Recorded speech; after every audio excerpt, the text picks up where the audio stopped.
তিন নাম্বারটা একটু কঠিন হয়ে দাঁড়াইছে এই সমাজে, এই বর্তমান যুগে এসে। তারা নিজের সতীত্বকে রক্ষা করতে পারে না। সেটা হতে পারে ডাইরেক্ট কি ইনডাইরেক্ট। নিজের সতীত্বকে হেফাজত করতে পারে না।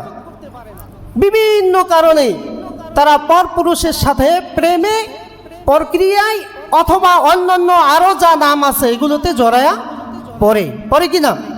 নামাজ রোজাও ঠিক আছে, এটাও ঠিক আছে, আছে না নাই? আল্লাহ তাআলা এ থেকে আমাদেরকে হেফাজত করুক, আমিন বলেন। এই হেফাজত আল্লাহর হাবিব সরকারে দো আলম এ ব্যাপারে অন্য এক হাদিসে বলেছেন, বুখারীর হাদিস, আন সাহাল ইবনে সাদ রাদিয়াল্লাহু তাআলা আনহু قال قال رسول الله صلى الله عليه وسلم من يضمن لي ما بين لحييه وما بين رجليه আদমানু লাহুল জান্নাহ। সুবহানাল্লাহ বলেন। আমার প্রিয় নবীজি মুহাম্মদুর রাসূলুল্লাহ সাল্লাল্লাহু আলাইহি ওয়াসাল্লাম দুনিয়াবাসীকে, উম্মতে মুহাম্মাদীদেরকে জানিয়ে দেয়, ও পৃথিবীর মানুষ, মাইয়াদমানুলি মা বাইনা লিহিয়াইহি ওয়া মা বাইনা রিজলাইহি, তোমাদেরকে আমি দুইটা জিনিস হেফাজতের দায়িত্ব দিলাম। সুবহানাল্লাহ বলেন। দুইটা জিনিসের জিম্মাদারি দিলাম। আমার উম্মতেরা, নারী এবং পুরুষরা, তোমরা যদি দুইটা জিনিসের জিম্মাদারি নিতে পারো, দায়িত্ব নিতে পারো, আমি আল্লাহর হাবিব সরকার দো আলম তোমাদের জন্য জান্নাতের জিম্মাদারি নিয়ে নিলাম। কিসের জিম্মাদারি নিলেন? জান্নাতের জিম্মাদারি কে নিলেন? নবীজি। নবীজি বলেন, দুই জিনিসের দায়িত্ব যদি তোমরা নিতে পারো, জিম্মাদারি নিতে পারো, আমি আল্লাহর হাবিব রাসূল আকরাম বলতেছেন, আমি নবীজি তার জান্নাতে নেওয়ার জন্য জিম্মাদারি, দায়িত্ব সব আমি নিয়ে নিলাম। কয় জিনিস? দুই জিনিস। একটা হলো মা বাইনা লিহিয়াইহি ওয়া মা বাইনা রিজলাইহি আদমানু লাহুল জান্নাহ। দুইটা জিনিস। এক হলো দুই চোয়ালের মধ্যবর্তী জিহ্বার দায়িত্ব যেই বান্দা এবং বান্দি নিতে পারবে, আমি রাসূল তার জন্য জান্নাতের জিম্মাদারি নিয়ে নিব। সুবহানাল্লাহ বলবেন না? কিসের দায়িত্ব?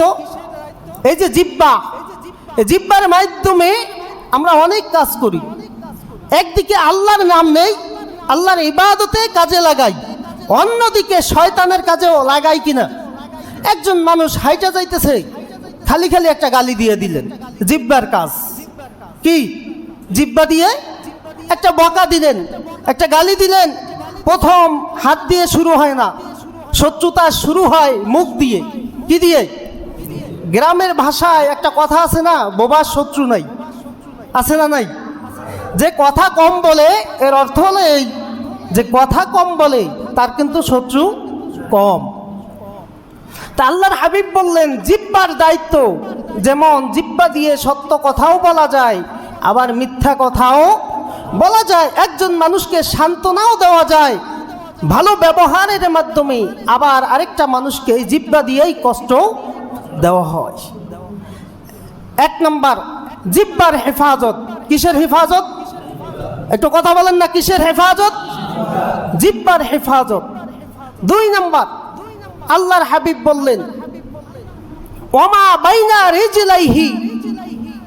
দ্বিতীয় নাম্বার হচ্ছে দুই উরুর মধ্যবর্তী স্থান, এক কথায় নিজের লজ্জাস্থান।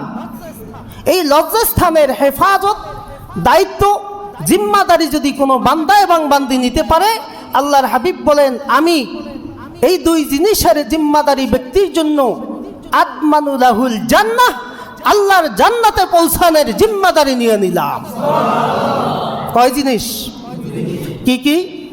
জিহ্বা আর লজ্জাস্থান। দুইটা জিনিস অনেক ডেঞ্জারাস, ভয়াবহ জিনিস। মুখ দিয়েই, মুখ ছাড়া তো লজ্জাস্থানও ব্যবহার হয় না। হয় একজন নারীকে আপনি মুখ দিয়ে না আগে কথা বলে সুন্দর সুন্দর ভাষায় তাকে গলায়া তারপরে না তার কাছে যাওয়া হয়, ঠিক কিনা বলেন? এই লজ্জাস্থানের মাধ্যমে জেনার কথা বোঝানো হয়েছে।